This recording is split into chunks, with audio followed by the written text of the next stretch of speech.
Audio Jungle.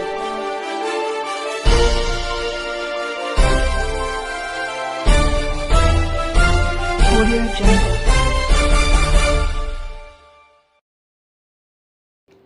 दोस्तों नमस्कार, Maxon news के खास बुलेटिन में आपका स्वागत है। दोस्तों 5 दिसंबर को महाराष्ट्र में नई सरकार का गठन किया गया, जिसमें चीफ मिनिस्टर के रूप में देवेंद्र फडणवीस को चुना गया। उनके साथ में 2 डिप्टी सीएम भी हैं। दिलचस्प बात यह है कि जो पिछली सरकार में सीएम थे, अब इस सरकार में डिप्टी सीएम हैं। और इससे बड़ी दिलचस्प बात तो ये है कि महाराष्ट्र में 2014 में जो सीएम थे देवेंद्र फडणवीस, जब 2019 में चुनाव लड़े शिवसेना के साथ में, लेकिन बात ना बनने के कारण दोनों की खटपट हो गई और गठबंधन टूट गया। तब उद्धव ठाकरे यानी शिवसेना ने कांग्रेस और एनसीपी के साथ मिलकर सरकार बना ली, महाविकास अघाड़ी की सरकार बन गई। ऐसे में पूर्व मुख्यमंत्री देवेंद्र फडणवीस सरकार कैसे बनाते, इस बात के लिए उनको 2.5 साल लग गया कि किस तरीके से महाविकास अघाड़ी की सरकार को गिराया जाए और वहाँ एक बार फिर से भाजपा की सरकार बनाई जाए।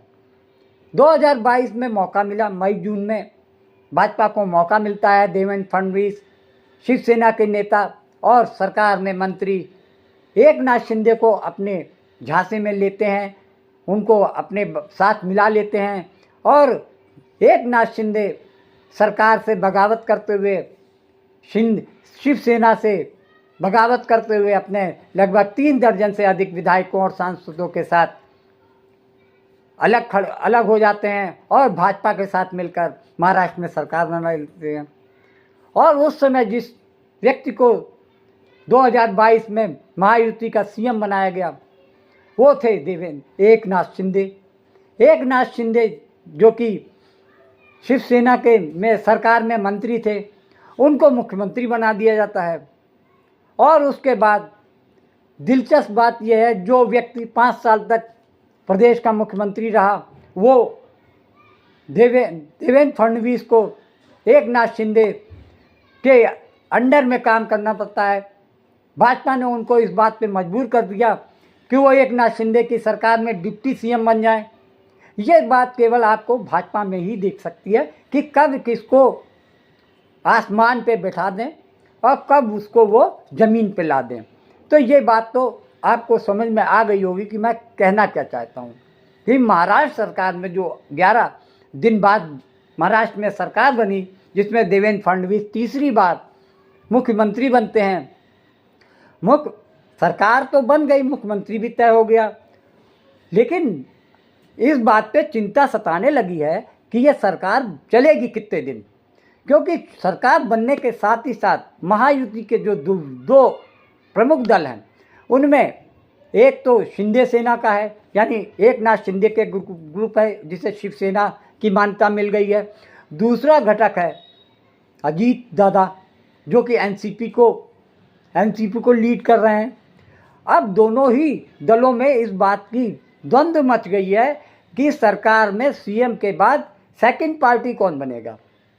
आपको जानकारी होगी कि 132 सीट लेकर भाजपा सबसे बड़ी पार्टी बन गई है। यह इतिहास में पहली बार हुआ है कि 132 सीट रिकॉर्ड जीत की है भाजपा ने।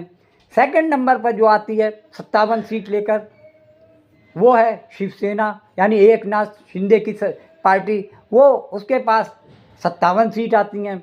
उसके बाद तीसरे नंबर पर अजीत दादा पवार की पार्टी है एनसीपी, जिसके 41 सीट मिलते हैं। अब आप ये सोचेंगे दोनों में आपस में सामने क्या फ़र्क है, तो सीधे सीटों के असर पर आप कह सकते हैं कि शिवसेना अगर 57 सीट लेकर आगे आई है, जीत कर आई है, तो अजीत दादा पवार किस बात पर अपनी पार्टी को सेकंड मान रहे हैं, जबकि उनके पास तो केवल 41 सदस्य हैं।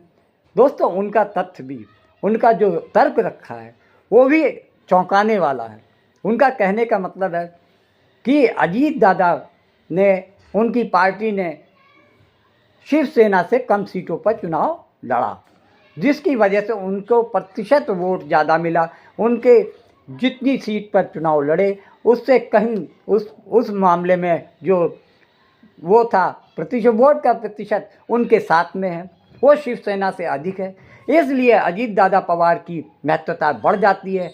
वहीं पर शिवसेना का कहना है कि उनके पास 57 विधायक हैं, तो इस मामले से ले संख्या बल के हिसाब से तो हमको सेकंड पोजीशन मिलनी चाहिए। दोनों के बीच में द्वंद्व खिंच गया है। और इसके साथ ही दूसरा जो द्वंद्व है वो ये कि मंत्रिमंडल में किसको सबसे ज़्यादा सीट मिलेगी। अब आपको बता दें कि महाराष्ट्र की विधानसभा में अगर 5 विधायक पर एक मंत्री तय होता है, दो केवल, और विधानसभा में 288 विधायकों की सीट होती है। एक विधायक, एक मंत्री, 5 विधायक।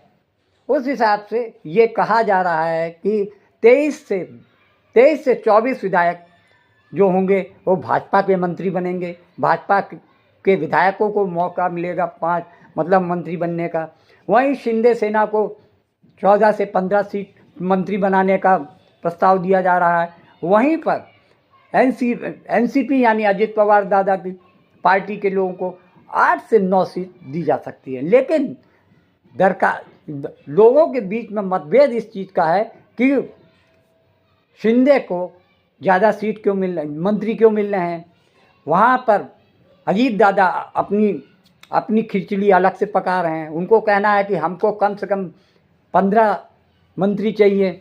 वहीं पे इस चीज़ को लेकर भाजपा की नई जो सरकार बनी है उसको इतने ज़्यादा पचड़े और इतने ज़्यादा लोगों के डिमांड से, दोस्तों महाराष्ट्र में नई सरकार का गठन तो हो गया है लेकिन अभी तक गतिरोध जारी है। कारण ये है कि जो उसके घटक दल हैं उनकी आपसी सहमति बनती नहीं दिख रही है।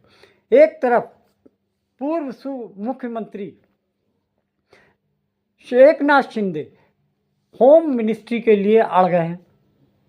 उनका कहना है कि जब पिछली सरकार थी तब चीफ मिनिस्टर के पास होम मिनिस्ट्री नहीं थी, और इस बार जब वो डिप्टी चीफ मिनिस्टर बन चुके हैं और देवेंद्र फडणवीस तत्कालीन उप मुख्यमंत्री थे, होम मिनिस्ट्री उनके पास थी। तो इस बार मैं होम मिनिस्ट्री में इसलिए चाहता हूँ कि मैं अब डिप्टी सीएम हूँ, इसलिए वो होम मिनिस्ट्री मेरे पास होनी चाहिए। तर्क उनका सही है कि अक्सर ये देखा गया है कि जब कई दल मिलकर सरकार बनाते हैं तो मुख्यमंत्री के पास होम मिनिस्ट्री नहीं होती है बल्कि सहयोगी दल के पास होती है। तो अब भाजपा किसी भी सूरत में होम मिनिस्ट्री देने के लिए तैयार नहीं है। इसलिए एकनाथ शिंदे यानी कि शिवसेना और भाजपा के बीच में तलवारें खिंची हुई हैं होम मिनिस्ट्री को लेकर। पहले ही शिंदे सीएम पद के लिए जब उम्मीदवार थे, दावेदारी कर रहे थे, तब उनको बड़ी मुश्किल से इस बात के लिए राजी किया गया कि इस बार सीएम देवेंद्र फडणवीस को बनाया जा रहा है, आपको और दूसरी सहूलतें दी जाएंगी।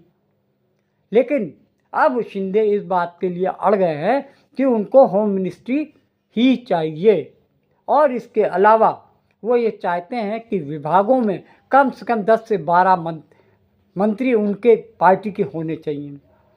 दूसरी तरफ देखा जाए तो दूसरा घटक दल है एनसीपी, जिसके प्रमुख अजीत पवार हैं।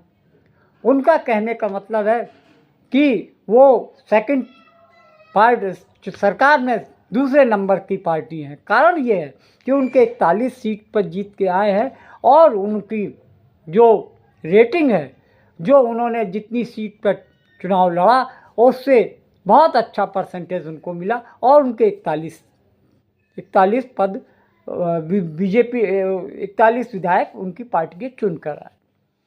अब वो ये चाहते हैं कि एकनाथ शिंदे को तीसरे रूप में देखा जाए। वैसे अजीत पवार के बारे में ये जो कहा जाए, बहुत ही धुरंधर और शांत दिखने वाले नेता हैं। जब से पॉलिटिक्स इन्होंने ज्वाइन की है, लगभग 20 साल से हो गए महाराष्ट्र की पॉलिटिक्स में, ये डिप्टी सीएम से नीचे नहीं आए। हाँ, सीएम बनने का भी मौका इनको नहीं मिला है। चाहे वो एनसीपी की अब भाजपा की सरकार हो उसमें भी chief minister, deputy chief minister बनते थे।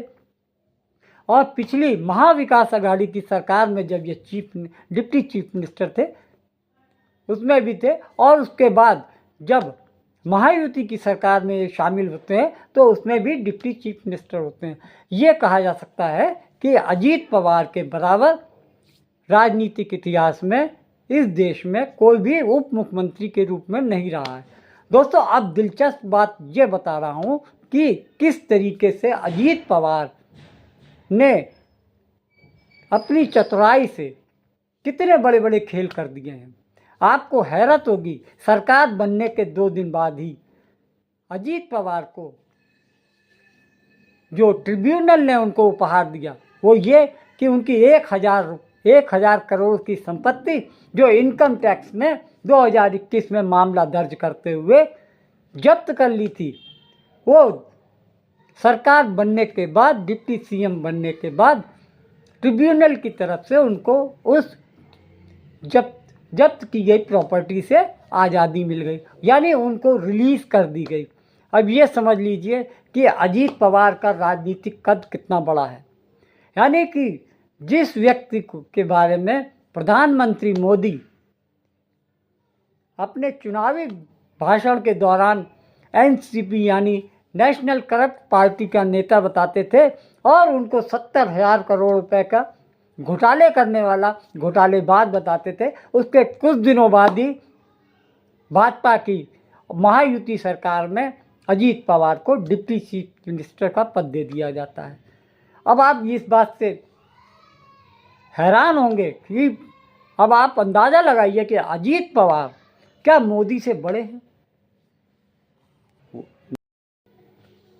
भाजपा के जो उनके तौर तरीके हैं, पार्टी में राजनीति करने के जो तौर तरीक़ों से एकनाथ शिंदे भली भांति परिचित हो गए हैं कि जिस तरीके से शिवसेना को तोड़ने के लिए एकनाथ शिंदे को अपना हथियार बनाकर उन्होंने शिवसेना को तोड़वाया।